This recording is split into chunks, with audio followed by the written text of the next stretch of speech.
Hello friends, I would like to invite my YouTube channel Ramo Classes. Today we are going to discuss घटना चक्र UPTGT. Okay student, आज हम discuss करेंगे घटना चक्र की बुक को। अब हम इससे पहले काफ़ी सारा कुछ क्वेश्चन हम जो है डिस्कस कर चुके हैं। मैंने बताया था कि हम जो है 20-20 क्वेश्चन को नहीं बल्कि 10-10 क्वेश्चन को हम क्या करेंगे, एक्सप्लेन करके उसके ऑप्शन को समझते हुए चलेंगे, क्योंकि 20 क्वेश्चन को अगर हम एक्सप्लेन करेंगे उसके तो ज़्यादा लेंथ हो जाएंगे स्टूडेंट।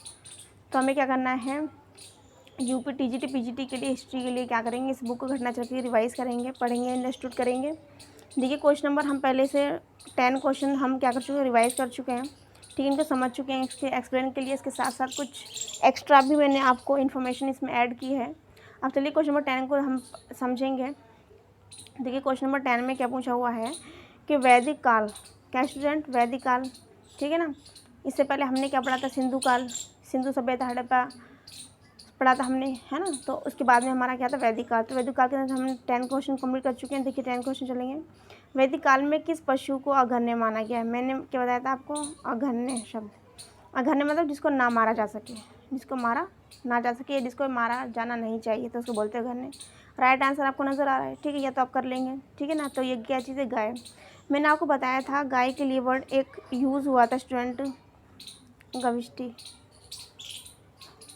ऋग्वेद के अंदर युद्ध हुआ करते थे, युद्ध जो हुआ करते थे उसके अंदर एक वर्ड यूज़ हुआ करता है, युद्ध ना यूज़ होकर के वर्ड गवष्टि यूज़ होता था। लेकिन ये गवष्टि जो वर्ड है इसका मतलब क्या है, ये वर्ड किसके लिए यूज़ किया गया है, ये वर्ड किसके लिए यूज़ हुआ गया है, ये वर्ड यूज़ हुआ है स्टूडेंट गायों के लिए।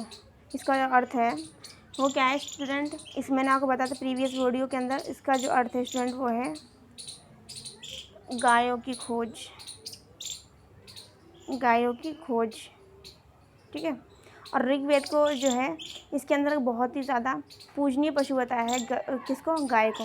और जो है ऋग्वेद के अंदर युद्ध के लिए जो शब्द है वो युद्ध ना होकर के बल्कि गवष्टि जो है शब्द यूज़ किया था। ये क्वेश्चन हमने पहले डिस्कस कर चुके हैं, ठीक है। इसके अलावा हम क्वेश्चन नंबर 11 पे चलते हैं। क्वेश्चन नंबर 11 में देखिए क्या कहा गया है। क्वेश्चन नंबर 11 में पूछ रहे हैं कि 16 संस्कार, क्या स्टूडेंट, 16 संस्कारों में उपनयन जो संस्कार है, कौन सा स्टूडेंट, उपनयन संस्कार किस क्रम पर आता है। तो देखिए बच्चों, ये सभी संस्कार जो हैं अपने आप में वेरी वेरी इंपॉर्टेंट है, क्या स्टूडेंट, वेरी वेरी इंपॉर्टेंट है। क्योंकि कोई सभी संस्कार जो आपसे किसी भी सीक्वेंस में पूछ सकते हैं, ठीक है ना, या फिर उनको क्या करेंगे, डिसेंडिंग ऑर्डर में देकर के आपको असेंडिंग ऑर्डर पूछ लेंगे, असेंडिंग ऑर्डर में देकर के आपको डिसेंडिंग ऑर्डर में पूछ लेंगे। तो आपको क्या करना है, 1 2 3 करके सीक्वेंस में सभी को लर्न करना बेहद ज़रूरी है, ठीक है ना। तो अगर हम बात करें इनके जो संस्कारों की स्टूडेंट, किसकी, संस्कारों की, तो संस्कारों की अगर संख्या की बात करें तो 16 है। 16 क्या है संस्कार, 16 श्रृंगार भी होता है, 16 संस्कार भी होते हैं, ठीक है ना। श्रृंगार को मैं आपने इसलिए बताया क्योंकि श्रृंगार से आप लर्न आपके माइंड के अंदर रहेगा और कहीं पर भी स्किप नहीं होगा, ठीक है, आप अच्छे से समझ पाएंगे, इसलिए मैंने श्रृंगार का एग्जाम्पल दिया है। तो 16 क्या है संस्कार भी है, 16 क्या है श्रृंगार भी है, ठीक है। अब 16 संस्कार की अगर हम बात करें तो 16 संस्कार को हम एक बार समझ लेते हैं। वीडियो लेंथ हो जाएगी, कोई बात नहीं, लेकिन आपके लिए बहुत इंपॉर्टेंट रहेगा। 16 संस्कार में अगर हम बात करें, सबसे पहला जो संस्कार आता है उसका नाम है गर्भाधान संस्कार, गर्भाधान, गर्भाधान संस्कार, गर्भाधान संस्कार, ठीक है स्टूडेंट, गर्भाधान संस्कार, ठीक है।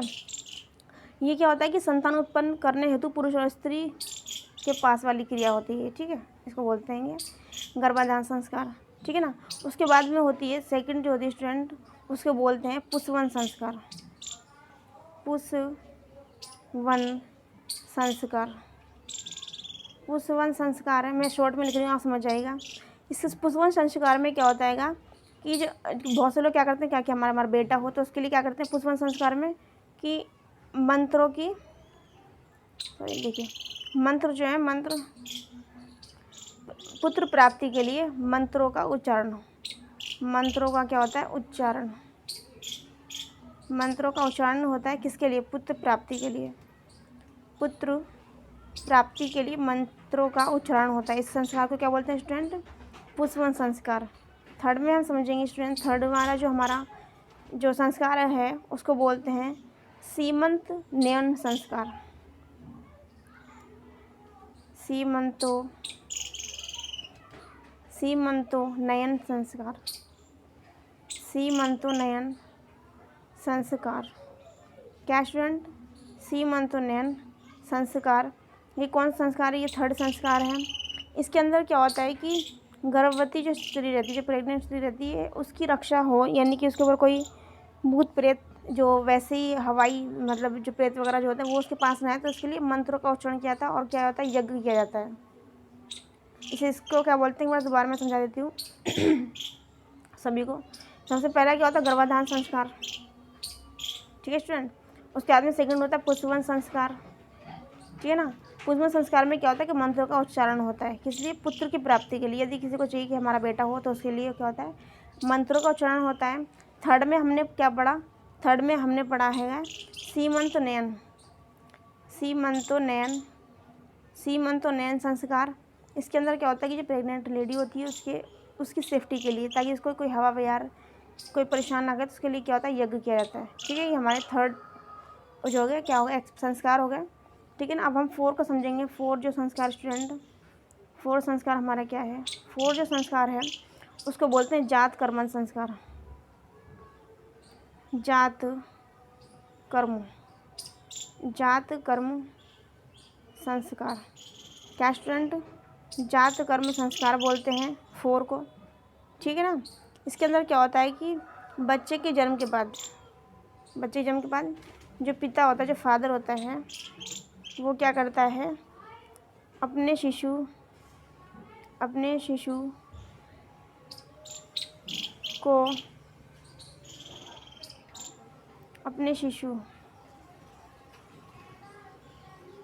अपने बेबी जो होता है ना, बेबी गर्ल या बॉय जो भी होता है, उसको क्या करता है, वो शहद चटाता है, शहद, क्योंकि बच्चे छोटे तो नहीं, शहद चटाया जाता है, शहद चटाता है, ठीक है। कौन चटाता है? उसका फादर बच्चे का, ठीक है। ये 4th में है जात कर्म संस्कार, ठीक है। और 5 की अगर बात करें स्टूडेंट, 5 में देखिए क्या है, 5 में है नामकरण संस्कार। क्या है स्टूडेंट? नामकरण। जैसे कि विभिन्न धर्मों में नाम रखा था तो नामकरण संस्कार होता है, ठीक है स्टूडेंट। क्या? नामकरण संस्कार। इसमें क्या होता है कि जैसे कि नाम से पता चला तो उसमें क्या होता है, नाम रखा जाता है, जैसे कि आपको पता चल रहेगा इसके से नामकरण रखा जाता है, ठीक। इसको एक्सप्लेन नहीं कर रही हूँ मैं। 6 की अगर हम बात करें, 6 में होता है निष्क्रमण संस्कार। क्या स्टूडेंट? निष्क्रमण संस्कार, निष्क्रमण संस्कार होता है। इसमें क्या होता है कि निष्क्रमण संस्कार में होता है बच्चे के घर से पहली बार, क्या होता है कि बच्चे के घर से पहली बार निकलने के लिए, पहली बार जब बच्चा बाहर निकलता है तो उसके लिए क्या होता है, उसके लिए ये निष्क्रमण संस्कार किया जाता है। कौन सा स्टूडेंट? निष्क्रमण संस्कार जो है किसके लिए किया जाता है, कि जब बच्चा बाहर निकलता है तब क्या होता है, उस अवसर पर यह संस्कार किया जाता है। नामकरण आपको पता चल गया 5th है। और जात कर्म संस्कार को भी हम समझ चुके हैं। जो जात कर्म संस्कार है, इसमें क्या होता है, जो फादर होता है अपने बच्चे को, जो बेबी गर्ल हो या बॉय हो, कुछ भी हो, उसको शहद चटाता है, ठीक है। 6 हो गए। अब हमारे कितने बचते हैं स्टूडेंट? हमारे बचते हैं अब 10, ठीक है। अगर हम बात करें 7 की,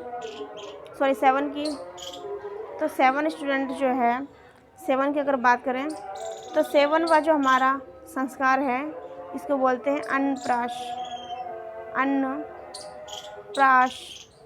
संस्कार, अन्नप्राश संस्कार। जैसे कि इसको इसके नाम से ही पता चल रहा है, इसमें क्या होता है, शिशु जो है ना, शिशु यानी कि बेबी गर्ल या बॉय होता है, वो क्या करता है, इसको उस टाइम खाना खिलाया जाता है, अन्न खिलाया जाता है, ऐसे इसको पता चल रहा है इसके नाम से ही, तो इसको बोलते हैं अन्नप्राश, ठीक है ना। उसके बाद में 8 की अगर हम बात करें, किसकी स्टूडेंट? 8 की अगर बात की जाए तो उसके अंदर होता है चूड़ाक्रम संस्कार, चूड़ाक्रम संस्कार होता है। इसके अंदर क्या होता है, जब शिशु जो होता है वो तीसरे से 8वें महीने के बीच होता है, उसका क्या करवाया जाता है, मुंडन यानी इसको गंजन करवाया जाता है 3 से 8वें महीने में, तो उसको बोलते हैं, क्या बोलते हैं इसको? चूड़ाक्रम संस्कार। उसके बाद में अगर हम बात करें 9 की, किसके स्टूडेंट, अगर हम बात करें 9 की, तो 9 वाला जो संस्कार उसका नाम क्या है, विद्या आरंभ संस्कार है। क्या स्टूडेंट, विद्या आरंभ। जैसे कि इसके नाम से ही पता चल रहा है कि यानी कि जहाँ पर बच्चा जो है स्टार्टिंग करता है पढ़ने की, विद्या आरंभ संस्कार। शॉर्ट में लिख दे रही हूँ, आप कंफ्यूज नहीं होना है, ओके। विद्या आरंभ संस्कार की अगर बात की जाए तो इसमें क्या होता है, 5वें वर्ष में जब बच्चा 5वीं साल में चल रहा होता है, ठीक है, तो बच्चे को क्या कराया जाता है, अक्षर ज्ञान। क्या करवाया जाता है स्टूडेंट, अक्षर। बच्चों को 5वीं साल में क्या करवाया जाता है स्टूडेंट, अक्षर ज्ञान कराया जाता है। ठीक है स्टूडेंट, ये हमारे, दोबारा मैं आपको बता देती हूँ, हमने क्या पढ़ा था 7 के अंतर्गत। 7 में पढ़ा था अन्नप्राशन। अन्नप्राशन मतलब इसमें क्या होता है, जो शिशु होता है उसको क्या किया जाता है, अन्न खिलाया जाता है। चूड़ा संस्कार में, चूड़ाकरण में क्या होता है, उसका 3 या 8वें महीने में, 3 से लेकर 8वें महीने तक बच्चे क्या होता है, मुंडन करवाया जाता है। अगर वो बात करें विद्या आरंभ संस्कार की, तो उसमें क्या होता है, बच्चे को 5 वर्ष में, जब बच्चा 5वीं साल में चल रहा होता है या 5 वर्ष कंप्लीट कर लिया होता है उसने, तब उसको क्या करवाया जाता है स्टूडेंट, अक्षर ज्ञान करवाया जाता है। क्या करवाया जाता है स्टूडेंट, अक्षर ज्ञान। तो ये 9 हमारे कंप्लीट हो गए। ठीक है स्टूडेंट, अब हम चलेंगे 10वें पर। 10वां संस्कार देखिए क्या है। 10वें संस्कार की अगर बात की जाए, 10वां संस्कार, तो इसका जो नाम है कर्ण भेद संस्कार। कर्ण भेद संस्कार। क्या स्टूडेंट, कर्ण भेद संस्कार। ठीक है, इसमें क्या होता है कि रोगों से बचने के लिए, कई बार आपने देखा होगा, आपने आसपास कुछ लोगों के बॉयज़ के कान छिदे होते हैं, ठीक है, तो क्या होता है कि क्यों छिदे होते हैं वो, ठीक है ना, क्यों उनमें कानों में कर्ण भेद किया करवाया जाता है, तो उसको बोलते हैं कि रोगों से बचाव के लिए, रोगों से बचाव के लिए कान छिदा जाता है। उसमें क्या करा जाता है, गोल्ड का यानी कि सोने का कोई आभूषण पहना दिया जाता है। आभूषण मतलब हल्का सा कोई तार, उसमें मोती पिरो के पहना दिया जाता है, तो उसे बोलते हैं कर्णभेदन संस्कार। अगर हम बात करें 11 की स्टूडेंट, 11 जो संस्कार है हमारा, उसके अगर नाम की बात की जाए, वो उपनयन, जो हमारे ऑप्शन में दिया हुआ है। ये कौन सा संस्कार है स्टूडेंट, 11वां उपनयन संस्कार, जैसे कि ऑप्शन ए में दिया हुआ है उपनयन संस्कार। स्टूडेंट, उपनयन संस्कार में क्या होता है, इस संस्कार के अंतर्गत हम समझेंगे उपनयन संस्कार में कि इस संस्कार के बाद में क्या होता है, बालक जो है ना, बालक जो स्टूडेंट, वो क्या हो जाता है, द्विज। बालक क्या हो जाता है, द्विज हो जाता है। इस संस्कार के बाद में बच्चे का जीवन जो है संयमी जीवन व्यतीत करना पड़ता है। क्या स्टूडेंट, संयमी जीवन, आप संयमी जीवन क्या होता है, व्यतीत करना पड़ता है उस बच्चे को, ठीक है ना, व्यतीत करना पड़ता है। अब आपके मुताबिक संयमी किसे बोलते हैं, संयमी से ये होता है कि यदि किसी ने आपको क्या कर दिया, गाली दे दी, ठीक है, तो आपको अभी एग्रेसिव नहीं होना है, संयम रखना है, ठीक है ना। यदि आपकी कोई बुराई कर रहा है, तब आपको संयम रखना है, ठीक है ना, आपको उसको लौट के जवाब नहीं देना है, ठीक है ना। तो संयमी जीवन इसमें व्यतीत किया था, किसमें स्टूडेंट, उपनयन संस्कार के अंतर्गत। किसके स्टूडेंट, उपनयन संस्कार के अंदर जो 11वां संस्कार है, ठीक है ना, इसमें ए में दिया हुआ 16 संस्कार, अभी हम जो 11 क्वेश्चन को हम डिस्कस कर रहे हैं, ये उपनयन संस्कार हो गया, ठीक है। और 10वां संस्कार अभी हमने पढ़ा था, 10वां संस्कार स्टूडेंट क्या था, कर्णभेदन संस्कार था। और 9वां हमने संस्कार अभी स्टूडेंट डिस्कस किया था, क्या था, विद्या आरंभ संस्कार था। अब हम क्या करेंगे, 12वां डिस्कस करेंगे। 12वां संस्कार को देखेंगे स्टूडेंट।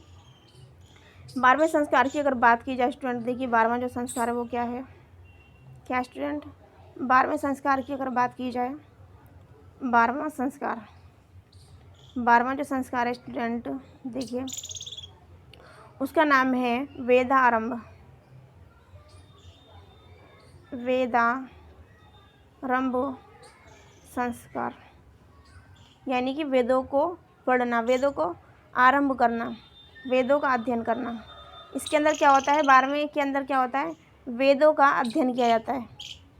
क्या किया जाता है स्टूडेंट, वेदों के अध्ययन के लिए, वेदों के अध्ययन के लिए ये संस्कार करवाया जाता है स्टूडेंट, ठीक है ना। वेदों के अध्ययन के लिए 12वां संस्कार होता है, ठीक है ना। अब बचे हैं हमारे पास कुछ और भी, तो उनको समझेंगे। 13 की अगर हम बात करें तो 13 जो हमारा संस्कार है उसका नाम है के शांत। क्या स्टूडेंट? के शांत संस्कार, ठीक है ना। ये संस्कार कब होता है स्टूडेंट?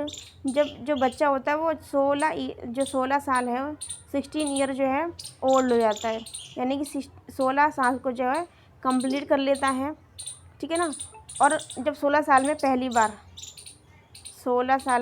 बार क्या करता है? बाल कटवाता है। इसको बोलते हैं 16 बार में पहली बार बाल जो है बाल कटवाता है। इसको जो है स्टूडेंट कहा जाता है के शांत। क्या कहा जाता है स्टूडेंट? के शांत। कहा जाता है स्टूडेंट? के शांत कहा जाता है। उसके बाद में अगर हम बात करें 17 की, तो 17 की अगर हम बात करें, 13 का तो 14 आएगा। फिर अगर मैं 14वें से संस्कार की अगर बात करें तो 14वां जो संस्कार है स्टूडेंट उसे बोलते हैं समावर्तन संस्कार।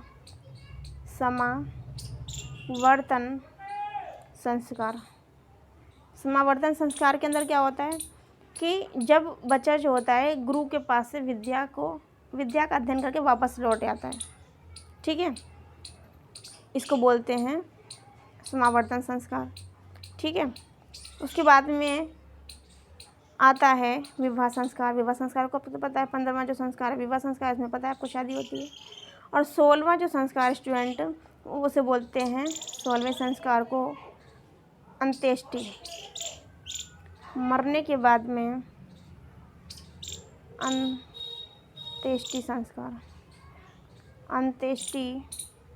संस्कार, निधन के बाद होने वाला ये सबसे अंतिम संस्कार है। तो स्टूडेंट हमने 16 जो संस्कार थे उनको समझा। आप क्या करेंगे? 2 बार देख लेंगे, मल्टीपल टाइम देखेंगे तो आपको लर्न करने की ज़रूरत नहीं, आपको पॉइंट वाइज याद हो जाएंगे। लर्न करने की बिल्कुल ज़रूरत नहीं, इसलिए मैंने आपको एक चीज़ को एक्सप्लेनेशन करके समझाया है, ठीक है ना। आपकी प्रीवियस नॉलेज को जोड़कर मैंने इसको समझाने की कोशिश की है, ठीक है। अब इसमें पूछा है कि 16 संस्कारों में उपनयन संस्कार किस क्रम में आता है। तो स्टूडेंट हमने भी संस्कारों की बात की है, तो जो अगर हम बात करें इसके राइट आंसर की, तो आपको राइट आंसर नज़र भी आ रहा है। तो राइट आंसर देखिए स्टूडेंट्स का क्या है? ए, उपनयन संस्कार, ठीक है। इसको हो गया हमारा 11वां संस्कार। क्या हो गया हमारा? उपनयन संस्कार। अगर हम बात करें 10वें संस्कार की, तो उसे कर्णभेदन संस्कार हो गया। कर्णभेदन 10वें संस्कार को क्या कहेंगे? कर्णभेदन संस्कार। रोगों से मुक्ति के लिए बच्चों को क्या करवाया था? कर्णभेदन करवाया जाता है, ठीक है ना। और 9वें संस्कार की अगर बात की जाए तो विद्या आरंभ संस्कार होता है हमारा, विद्या आरंभ संस्कार, ठीक है ना। अगर हम बात करें 12वें संस्कार की, तो उसको बोलते हैं वेदा आरंभ संस्कार। जब वेदों का अध्ययन करता है बच्चा तो वेदा आरंभ संस्कार हो गया। तो हमारे कंप्लीट हो गई है संस्कार। नए क्वेश्चन पे हम चलेंगे। नए क्वेश्चन में देखिए क्या लिखा हुआ है। क्वेश्चन नंबर 12 में देखिए क्या कह रहे हैं कि कौन सा शिक्षा से संबंधित नहीं है? उपनयन संस्कार, समावर्तन संस्कार, बृहचार्य संस्कार या फिर सीमांतोन्नयन संस्कार, ठीक है ना स्टूडेंट। इसकी अगर हम राइट आंसर की बात करें तो इसका राइट आंसर देखिए क्या है। इसका राइट आंसर देखिए क्या है स्टूडेंट। इसके अगर राइट आंसर की बात करें, एक सेकंड जाइए थोड़ा सा, इसके जाइए हल्का सा, भाई कॉल आ गई थी किसी की। देखिए अगर हम बात करें इसमें उपनयन संस्कार अभी हमने स्टूडेंट पढ़ा था, ठीक है ना। तो उपनयन संस्कार हमारा 11वां संस्कार है, अभी हमने देखा था। देखिए उपनयन संस्कार जो हमारा 11वां संस्कार है, ठीक है ना। इसके अंतर्गत हमने क्या समझा था कि इसमें बच्चा जो है ना क्या करता है? संयमी जीवन व्यतीत करना होता है उपनयन संस्कार के अंतर्गत। समावर्तन संस्कार जो है स्टूडेंट, समावर्तन संस्कार अभी हमने पढ़ा था। समावर्तन संस्कार कौन सा होता है बताइए आप? समावर्तन संस्कार जो है 14वां संस्कार है हमारा। इसके अंदर क्या होता है कि बच्चा जो है ना अपने गुरु के पास में अध्ययन करके सारी योग विद्या वगैरह सब कुछ सीख के आ जाता है घर वापस। और ब्रह्मचार्य क्या होता है? उसमें संयमी जीवन व्यतीत करना होता है। और सीमांत नियम करके कोई भी ऐसा कोई संस्कार नहीं है। इस आगे कोई शिक्षा की बात नहीं की, तो डी सी इसका राइट आंसर है। आगे क्वेश्चन देखेंगे हम, इसमें एक्सप्लेनेशन दी हुई है, ठीक है ना। ये मैं आपको समझा ही चुकी हूँ, ठीक है। समावर्तन के एक बार हम देख लेंगे। इसका शाब्दिक अर्थ है गुरु के, देखिए इसका शाब्दिक अर्थ एक बार देख लेंगे। इसमें लिखा हुआ है गुरु के आश्रम से सोए गृह को वापस लौटना, यानी कि गुरु के आश्रम से अपने घर वापस लौटना, ये इसका अर्थ होता है। ब्रह्मचार्य का जो अर्थ है ब्रह्म के मार्ग पर चलना होता है, ठीक है। तो नए क्वेश्चन को हम देखते हैं, कोई स्टूडेंट नए क्वेश्चन में क्या क्या हुआ है। नए क्वेश्चन में 13 की अगर हम बात करें, 13 में पूछा हुआ है कि वैदिक युग में, क्या स्टूडेंट, वैदिक युग में कौन सी परीक्षा प्रचलित नहीं थी। देखिए नहीं वाले क्वेश्चन बहुत आते हैं, इनको थोड़ा सा क्या करना है, आपको ध्यान से करना होता है। नहीं वाले क्वेश्चन थोड़ी कॉम्प्लिकेटेड तो नहीं होते थोड़े ईजी, लेकिन अगर हमने हल्की सी भी अगर इसमें जल्दबाजी में लगा दिया आंसर, कई बार ऐसा होता है कि अबे हमें तो पता ही आंसर, जल्दी से हमने टिक कर दिया, वही आंसर हमारा रॉन्ग हो जाता है। इसलिए ऑप्शन को 4 को ही पढ़ना है आपको। ऑप्शन नंबर ए देखिए लिखा हुआ बाल विवाह, सती प्रथा, पर्दा प्रथा और बहुपत्नी प्रथा। इसमें पूछा हुआ है वैदिक युग में कौन सी प्रथा प्रचलित नहीं थी। तो अगर इसमें अगर देखा जाए ऑप्शन, इसका कोई ऑप्शन नहीं दिया हुआ है। क्यों नहीं दिया हुआ है कि उस टाइम पर जो है बाल विवाह जो था स्टूडेंट वो प्रचलित में नहीं था, ठीक है। और उसके अंदर बाल विवाह प्रचलित था, बाकी बहुपत्नी जो प्रथा थी स्टूडेंट वो उस टाइम लागू थी। तो इसके अंदर ये वाले जो ऑप्शन हैं दो, इनका कोई पॉइंट ऑफ व्यू नहीं है। तो इस तरह के भी क्वेश्चन कई बार एग्जामिनर आपको दे देगा, तो आपको क्या करना है, इस तरह के क्वेश्चंस में कई बार ऐसा होता है कि सबको सेम नंबर मिल जाते हैं आसानी से, तो आपको इसमें इतनी ज़्यादा दिक्कत लेने की बात नहीं है। लेकिन आपको क्या करना, राइट जो चीज़ है उसको लर्न करके जाना है, ठीक है। तो अगर हम बात करें वैदिक युग में, जो ना वैदिक युग में बहुपत्नी प्रथा, बहुत से ऐसे लोग थे जिनके पास बहुत सारी पत्नियां थीं, वो एक विवाह से ज़्यादा विवाह भी क्या करते थे। लेकिन बाल विवाह जैसे इसमें प्रथा प्रचलित नहीं थी। एक बार इसके एक्सप्लेनेशन को समझ लेते हैं। वैदिक में सती प्रथा, ये सभी सती प्रथा, पर्दा प्रथा सब प्रचलित थी। लेकिन सती प्रथा, पर्दा प्रथा, बाल विवाह जैसे कुप्रथाएं प्रचलित नहीं थी। ना ही सती प्रथा थी, ना ही थी पर्दा प्रथा, और ना ही बाल विवाह प्रचलित नहीं था, ठीक है ना। लेकिन बहुपत्नी जैसी प्रथा का उल्लेख मिलता है, ठीक है। इसमें पूछा हुआ है, इसमें कह रहे हैं कि प्रश्न पूछने की जो प्रश्न पूछने का जो तरीका है वो क्या है, गलत है अपने आप में, ठीक है। यदि प्रश्न में से नहीं हटा दिया जाता, ये नहीं हटा दिया जाता, इसमें क्वेश्चन आता कि वैदिक युग में कौन सी सामाजिक कुप्रथा प्रचलित है, तो आता इसका आंसर डी, यानी कि बहुपत्नी प्रथा प्रचलित थी। और इसमें नहीं है, तो इसलिए क्वेश्चन जो है अपने आप में एक क्या है, क्वेश्चन क्या सही फिर रॉन्ग है अब, ठीक है। अपवाद का विषय है क्वेश्चन, ठीक है। आगे के चलेंगे नेक्स्ट क्वेश्चन पे। क्वेश्चन नंबर 14 को देखेंगे। क्वेश्चन नंबर 14 में क्या कहा गया है। क्वेश्चन नंबर 14 में पूछा हुआ है ऋग्वैदिक काल में निम्नलिखित में से कौन सी प्रथा प्रचलित नहीं थी। इसमें लिखा हुआ स्टूडेंट दहेज प्रथा, वधू मूल्य, ठीक है ना, विधवा विवाह और बाल विवाह, ठीक है स्टूडेंट। अगर हम बात करें तो विवाह जो है ना कितने प्रकार के हैं स्टूडेंट, 8 प्रकार के विवाह हैं। विवाह कितने प्रकार के स्टूडेंट, 8 प्रकार के हैं। सबसे पहला जो स्टूडेंट विवाह है वो है प्रजापत्य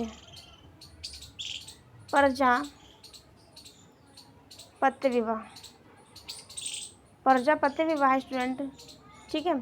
इस विवाह में क्या होता है कि वर जो है वधू का धर्म क्या कर लेता है, एक्सेप्ट कर लेता है, ठीक है।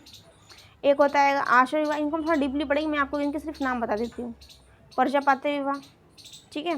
उसके बाद में एक और विवाह है आश्रय विवाह। क्या स्टूडेंट, आश्रय विवाह। एग्ज़ाम में प्राइमरी एग्ज़ाम जो हुआ था स्टूडेंट, उसके अंदर पूछा गया था कि विवाह जो होते हैं कितने प्रकार के होते हैं। तो हमें बहुत से लोगों को नहीं पता था, ऑप्शन कई सारे होते हैं, तो इंसान कन्फ्यूज जाता है, तो इसलिए हम पढ़ के जाएंगे तो ज़्यादा बेटर रहेगा। पहला हो गया प्रजापत्य विवाह, दूसरा हो गया आश्रय विवाह, और थर्ड में होगा दैव विवाह। क्या स्टूडेंट, दैव विवाह, दैव विवाह। उसके बाद में विरह विवाह। क्या स्टूडेंट, विरह विवाह, ठीक है ना। उसके बाद में गांधर्व विवाह, गांधर्व विवाह, ठीक है स्टूडेंट, गांधर्व विवाह। गांधर्व विवाह की बात करें जाए, उसके बाद में है आसुर विवाह। क्या है, सॉरी, ओह ये क्या हुआ। उसके बाद में स्टूडेंट असुर विवाह, असुर विवाह। असुर विवाह की बात की जाए, उसके बाद में राक्षस विवाह, राक्षस विवाह, राक्षस विवाह। उसके लास्ट में सबसे ज़्यादा है, सबसे लास्ट में जो है वो है पैशाच विवाह। क्या स्टूडेंट, पैशाच विवाह। मैं आपको दोबारा रिकॉल करवा देती हूँ। सबसे पहला जो विवाह है स्टूडेंट वो कौन सा, हमारा प्रजापति विवाह, ठीक है ना। उसके बाद में आश्रय विवाह, आश्रय विवाह के बाद में स्टूडेंट दैव विवाह, दैव विवाह के बाद में है स्टूडेंट विरह विवाह। उसके बाद में गांधर्व विवाह, उसके बाद में आसुर विवाह, उसके बाद में राक्षस विवाह, उसके बाद में स्टूडेंट लास्ट का है पैशाच विवाह। ठीक है स्टूडेंट, तो ये हमारे विवाह के 8 टाइप हो गए। इसके अंदर क्वेश्चन पूछा हुआ है कि कौन सी प्रथा प्रचलित नहीं थी ऋग्वेदिक काल में। ठीक है ना, ऋग्वेदिक काल का दूसरा जो नाम है वैदिक काल भी है क्या स्टूडेंट। तो आपको ऋग्वेदिक काल वैदिक काल में कंफ्यूज नहीं होना है। और इसके अगर हम काल की बात करें तो 1000 ईसा पूर्व से कितना था, 1000 ईसा पूर्व से नहीं सॉरी 1500 ईसा पूर्व से 1000 था। मैंने आपको बताया था डिसेंडिंग ऑर्डर में चलता है। 1500 ईसा पूर्व से 1000 ईसा पूर्व, ठीक है ना, रिवर्स में चलती है इनकी काउंटिंग। ओके स्टूडेंट, क्या होता है ये ऋग्वेदिक काल या फिर इसको वैदिक काल भी कह सकते हैं। ठीक है स्टूडेंट, तो इनसे पूछा कौन सी प्रथा प्रचलित नहीं थी, तो वो बाल विवाह थी, प्रचलित नहीं थी उस टाइम पर। ठीक है स्टूडेंट, इसके अंदर एक्सप्लेनेशन के अंदर थोड़ा सा कुछ समझ लेते हैं। जो वहूत है ये क्या चीज़ है। देखिए वहूत जो है स्टूडेंट, कन्या को जो है कुछ लिक्विड टाइप दिया जाता था, क्या कुछ द्रव्य टाइप दिया जाता, उसे वहूत बोलते थे। जैसे कि खाने पीने का सामान दे दिया, ठीक है, तो उसे वहूत बोलते थे। इसको आपको इम्पोर्टेंट है क्योंकि एग्जाम में पता नहीं आपसे कहाँ से क्या पूछ रहे, तो ये थोड़ा सा आपको देख लेना वहूत क्या है। कि जब लड़की की विदाई होती थी उस टाइम पर कन्या पक्ष के द्वारा वधु पक्ष के घर वालों को, फैमिली को जो खाने पीने का सामान दिया जाता, द्रव्य टाइप पदार्थ दिया जाता, उसको बोलते थे वहूत, वैतु। ठीक है, क्वेश्चन नंबर हम 15 पे चलेंगे स्टूडेंट। 15 में देखिए क्या कहा गया है, क्या पूछा गया है। 15 क्वेश्चन में देखिए, ये कम बड़ा नहीं हो रहा है, ऐसे समझ लेते हैं। इसमें लिखा हुआ है, मैंने आपको बताया था कि पहला ऋग्वेदी के अंदर पहला और 10वां जो मंडल है सबसे अंतिम में जोड़ा गया था, सबसे अंतिम में जोड़ा गया था। ठीक बताया था मैंने। और जो 9वां जो मंडल है स्टूडेंट, 9वां जो मंडल है वो सोम देवता को समर्पित है, सोम देवता को समर्पित है स्टूडेंट, मैंने आपको बताया था। ठीक है, किसके अंदर यहाँ बात हुई थी, ऋग्वेद के अंतर्गत। ठीक है ना, ऋग्वेद के अंदर क्या है 10 मंडल हैं। और अगर हम बात करें मंत्रों की, तो मंत्रों की बात की जाए तो कुछ लोगों ने मंत्र बताए हैं 10-28, तो किसी ने बताए हैं 10-46, किसी ने बताए हैं 10-56। ठीक है, तो इसमें जो मंत्र हैं उसके बारे में मतभेद है। ठीक है, उस पर आप मान जाइए, लेकिन मंडल 10 ही है।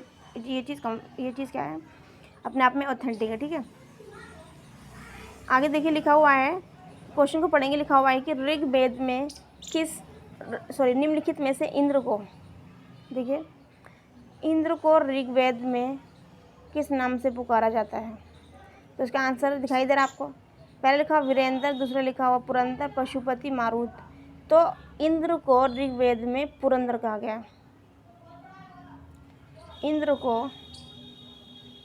को ऋग्वेद के अंदर किसके अंतर्गत स्टूडेंट, ऋग्वेद के अंतर्गत क्या कहा गया स्टूडेंट, पुरंदर। क्या कहा गया स्टूडेंट, पुरंदर कहा गया। इंद्र को ऋग्वेद में पुरंदर कहा गया।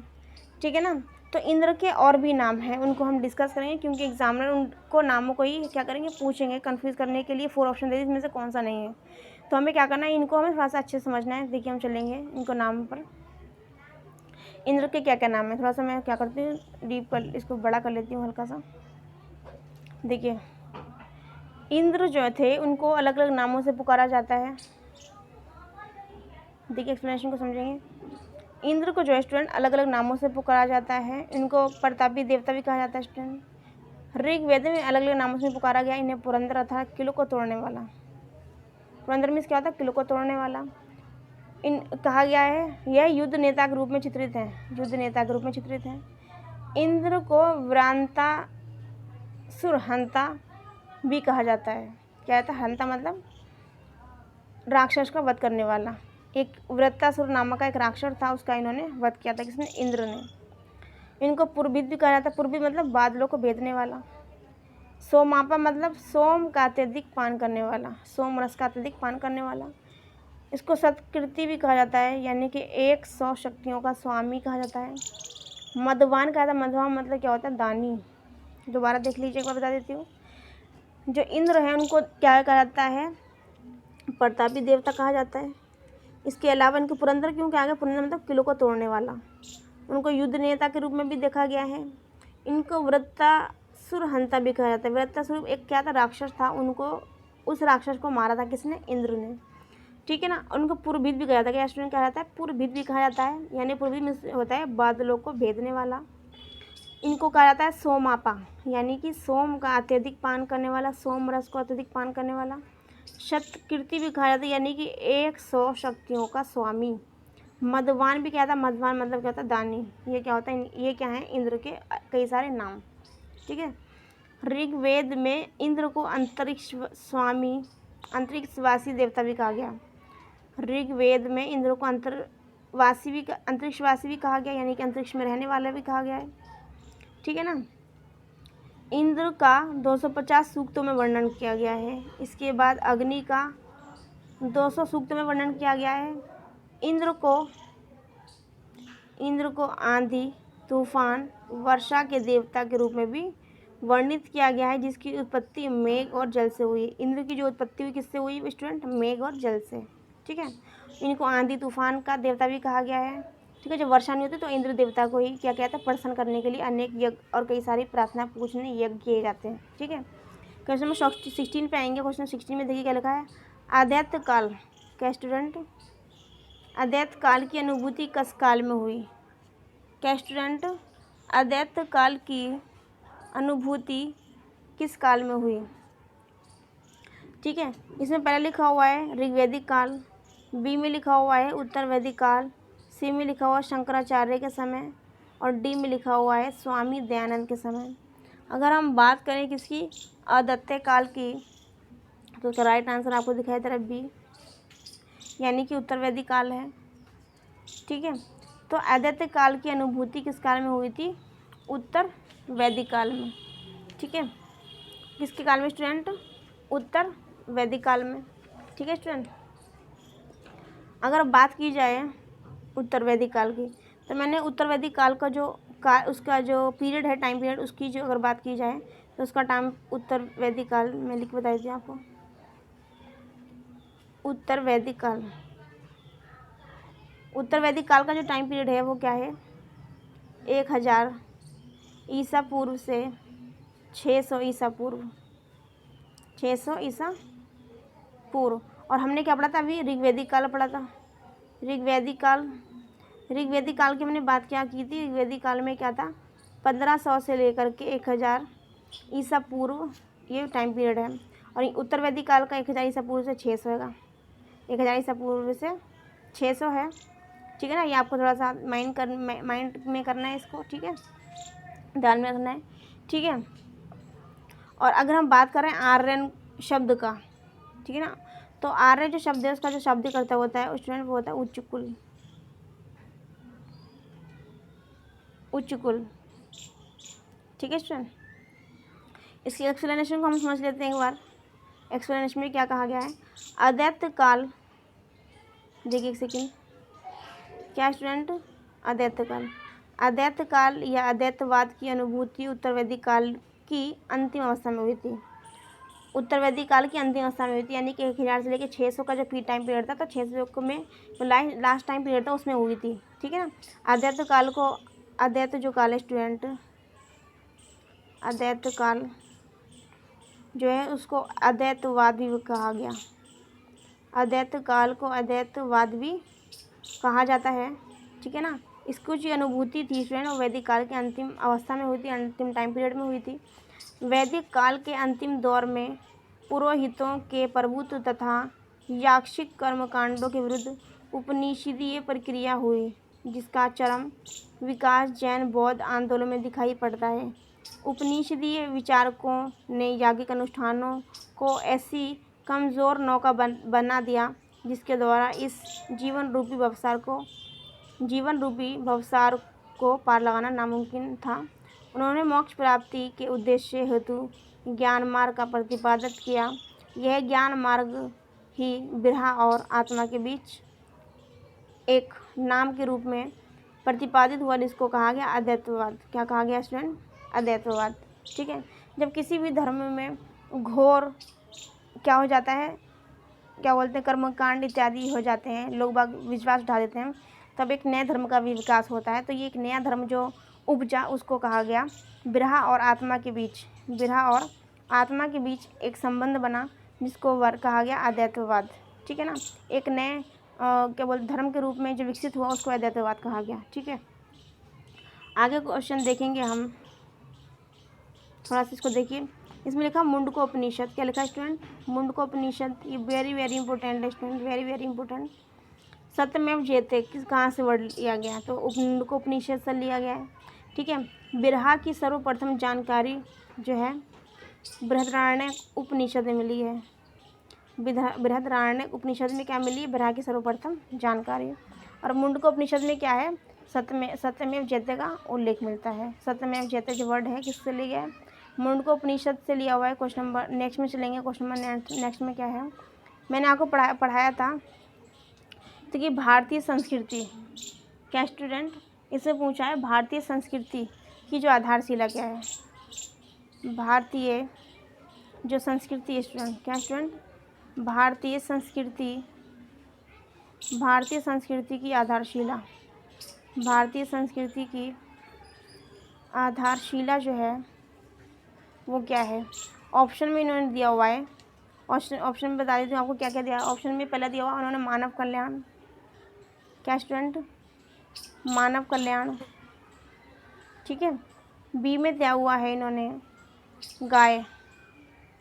भारतीय संस्कृति की आधारशिला गाय हो सकती है क्या, कभी भी नहीं हो सकती है। मानव कल्याण एक बार को देखा भी ऐसा, लेकिन हमें और ऑप्शन भी देखना है, क्या पता हमारे इससे ज़्यादा और बेटर ऑप्शन में मिल जाएंगे। 3 के अंदर ऑप्शन देखेंगे हम, क्या है 3 के अंदर ऑप्शन है गंगा। तो भारतीय संस्कृति की आधारशिला गंगा हो सकती है, बिल्कुल भी नहीं हो सकती। ठीक है, अगर हम बात करें 4 ऑप्शन की, तो 4 ऑप्शन क्या है, ऋग्वेद, क्या स्टूडेंट, ऋग्वेद। और ऋग्वेद ही हमारा क्या है, राइट आंसर है स्टूडेंट, क्या है राइट आंसर, ऋग्वेद। जो भारतीय संस्कृति उसकी आधारशिला जो है वो क्या है, ऋग्वेद स्टूडेंट। ठीक है, अब हम क्या करेंगे, इसकी एक्सप्लेनेशन को हल्का सा समझ लेते हैं। ठीक है स्टूडेंट, ऋग्वेद की, क्या स्टूडेंट, ऋग्वेद। ऋग्वेद को एक बार हम समझते हैं। देखिए, मैंने आपको बताया था नवा मंडल सोम देवता को समर्पित है। ठीक है ना, ऋग्वेदिक काल में, क्या स्टूडेंट, ये बहुत ज़्यादा इंपॉर्टेंट है, बहुत ध्यान से देखिएगा, वेरी वेरी इंपॉर्टेंट, एग्जाम में बहुत पूछा जाता है ये। ऋग्वेदिक काल में जो नदी है, कौन सी नदी, सिंधु नदी। सिंधु नदी का जो है स्टूडेंट कई बार उल्लेख हुआ है। सिंधु नदी का जो उल्लेख हुआ है स्टूडेंट कई बार हुआ है। अगर हम बात करें गंगा की, किसकी स्टूडेंट, अगर हम बात करें गंगा नदी की, तो गंगा का जो स्टूडेंट जिक्र है वो एक बार है। गंगा का जो जिक्र किया गया है एक बार किया गया है। अगर हम बात करें यमुना की, यमुना, ठीक है, यमुना का अगर जिक्र की बात करें तो 3 बार है। ठीक है, और ऋग्वेद जो है, ऋग्वेद में क्या स्टूडेंट, ऋग्वेद में आर्य के जो निवास स्थल हैं, आर्य के निवास स्थल के लिए, आर्य के निवास स्थल के लिए सप्त सैंधव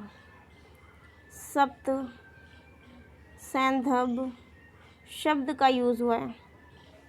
देखिए दोबारा समझाती हूँ मैं आपको।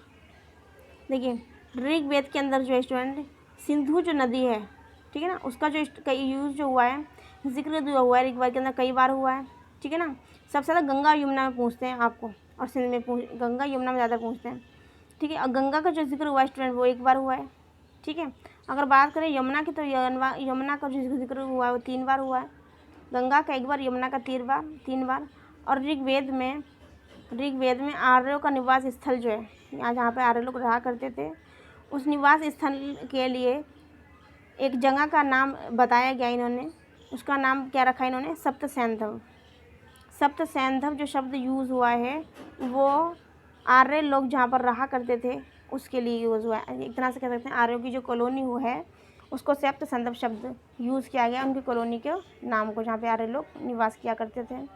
खुद तो हम इसकी एक्सप्लेनेशन को भी समझेंगे एक बार। देखिए एक्सप्लेनेशन में इन्होंने क्या बताया हुआ है, देखिए एक बार एक्सप्लेनेशन को लिखा हुआ है, एक बार हल्का सा जूम कर लेती हूँ। देखिए जूम नहीं हो पा रहा है सही से, बस इतना हो पाएगा। देखिए इसमें देखिए लिखा हुआ है कि ऋग्वेद भारूपीय साहित्य का सबसे प्राचीन ग्रंथ है। ठीक है बात ये। ऋग्वेदिक काल 1500 से 1000 ईसा पूर्व मैंने आपको बताया था। उत्तर वैदिक काल मैंने कितना बताया था आपको, 1000 से 600 ईसा पूर्व। ठीक है ना, ये क्या होता है, रिवर्स होती काउंटिंग इनकी। ठीक है, उसके बाद में ऋग्वेदिक जो है तात्कालिक धार्मिक, राजनीतिक, सामाजिक, आर्थिक गतिविधियों की जानकारी इसके अंतर्गत मिलती है। अंत कहा जा सकता है कि भारतीय संस्कृति की आधारशिला जो है वो क्या स्टूडेंट, ऋग्वेद है। ठीक है, इसमें बता दिया है कि सामाजिक, आर्थिक, राजनीतिक हर तरह का जो है इसके अंतर्गत उल्लेख किया गया ऋग्वेद के अंतर्गत। तो भारतीय संस्कृति की जो आधारशिला वो ऋग्वेद को माना गया है, ये इसका रीज़न है। ठीक है, ऋग्वेद को प्रथम 8 भागों में बांटा गया। ऋग्वेद को कितने भागों में बांटा गया स्टूडेंट, 8 भागों में बांटा गया है। इसको क्या आया था, अष्टक।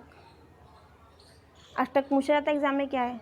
ठीक है ना, वेदों को बांटना है, ऋग्वेद को बांटना है या फिर 8 लोगों का समूह है, तो आपको कंफ्यूज नहीं होना है। अष्टक क्या है, ऋग्वेद के जो प्रथम 8 ऋग्वेद को 8 भागों में जो बांटा गया उसको अष्टक कहा गया है। प्रत्येक अष्टक को पुनः 8 भागों में बांटा गया है, मतलब यह है ऋग्वेद। ऋग्वेद को क्या करा इन्होंने, 8 पार्ट में डिवाइड कर दिया है। और फिर जो 8 पार्ट जो हैं इनको इन्होंने फिर से 8 पार्ट में डिवाइड हुआ है। 8 पार्ट में 1 2 3 4 ऐसे 5, ठीक है ना, ये 8 पार्ट में डिवाइड हुआ है। ठीक है ना, ऋग्वेद में देखो मंत्र, यहाँ पे मंत्र कितने लिखे हुए हैं, 10 580 लिखे हुए हैं, 1580 लिखे हुए हैं, 1580। ठीक है, कहीं पर जो है लिखे होते हैंगे मंत्र 10 28 लिखे होते हैं मंत्र। ठीक है ना, तो कहीं पे 10 46 लिखे होते हैं, तो कहीं पे 10 52 लिखे होते हैं। तो ठीक है, इसमें जो है ना मतभेद है, इसमें आपको कन्फ्यूजन, अगर आपको नंबर मिलेंगे तो अगर, क्योंकि जब ये क्वेश्चन मतभेद वाला है तो किस तरह से ऑप्शन एग्जामिनर देगा नहीं, कमीशन से ये क्वेश्चन आएगा नहीं। ठीक है ना, अगर बात में आ भी जाता है इन केस तो क्या होगा, इसमें नंबर सभी को सेम मिलेंगे।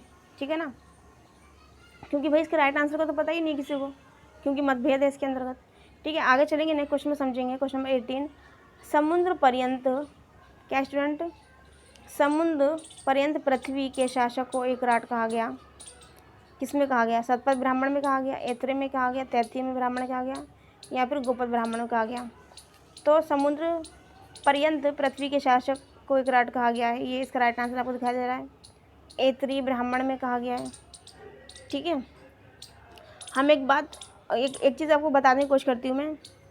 जो पुरोहित हुआ करते स्टूडेंट, पुरोहित, क्या स्टूडेंट, पुरोहित जो थे प्रमुख परामर्शदाता हुआ करते थे, जिसे आज के टाइम में काउंसलर बोलते हैं।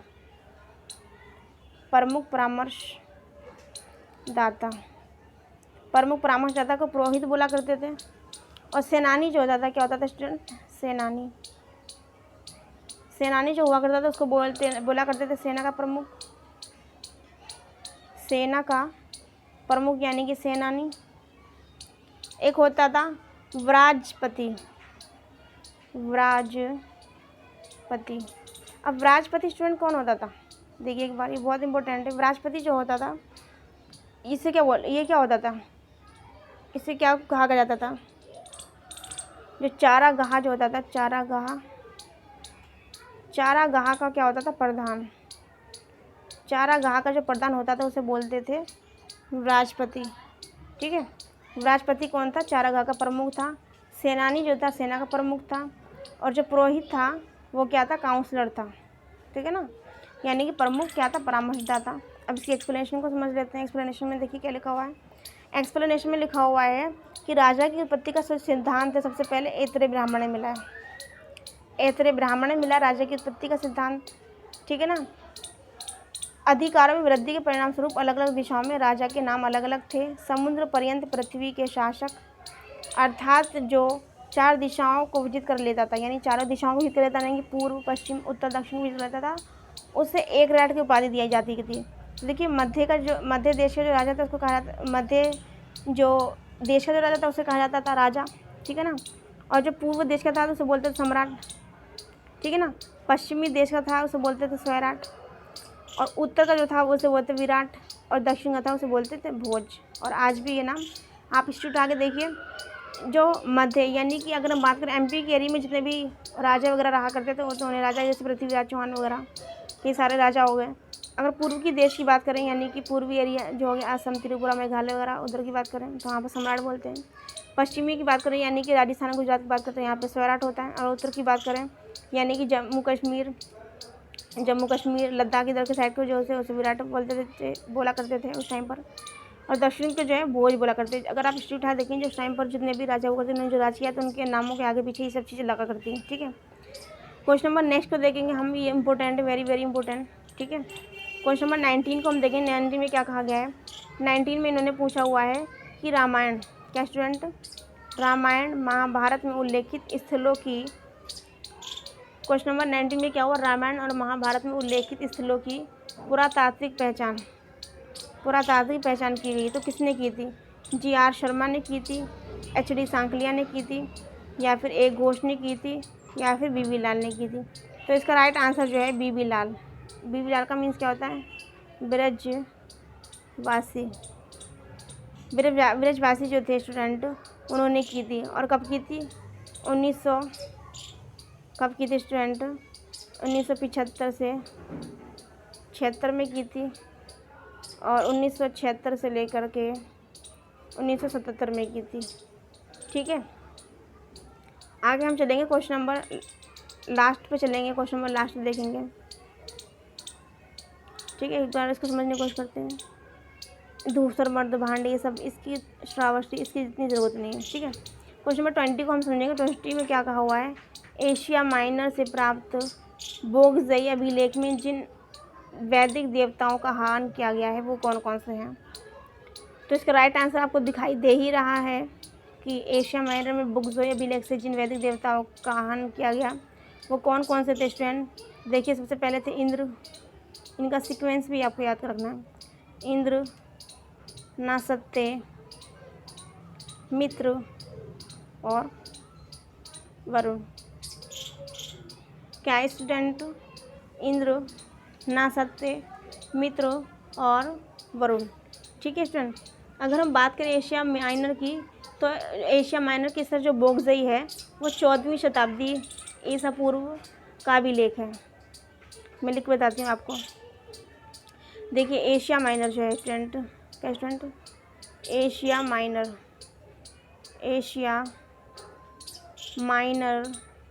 में स्थित, एशिया माइनर में जो स्थित है बोगजई अभिलेख, क्या स्टूडेंट? बोगसकई अभिलेख जो स्टूडेंट, बोगसकई अभिलेख जो है ये 14वीं शताब्दी ईसा पूर्व का अभिलेख है। 14वीं शताब्दी का अभिलेख है। इसमें क्या है? कुछ राजाओं का, कुछ किंग हैं, कुछ राजा हैं, उनका उल्लेख किया गया है। इनके नाम जो हैं, इन राजाओं के नाम आर्यों जैसे हैं। कैसे हैं? आर्यों जैसे हैं, जो संधियों और साक्षी की रक्षा के लिए इंद्र, मित्र, वरुण और नासत्य देवताओं का आह्वान करते हैं। ठीक है स्टूडेंट, ये हमारे 20 क्वेश्चन कंप्लीट हो गए। अब हम नेक्स्ट वीडियो मिलेंगे आपको 10 क्वेश्चन की सीरीज़ लेकर कुछ न्यू इन्फॉर्मेशन के साथ। और ऐसे ही पढ़ते रहिए और लगे रहिए ऐसी अपनी क्या बोलते हैं एजुकेशन को लेकर के। ठीक है, इन्फॉर्मेशन के साथ। Thank you for watching, take care, bye bye.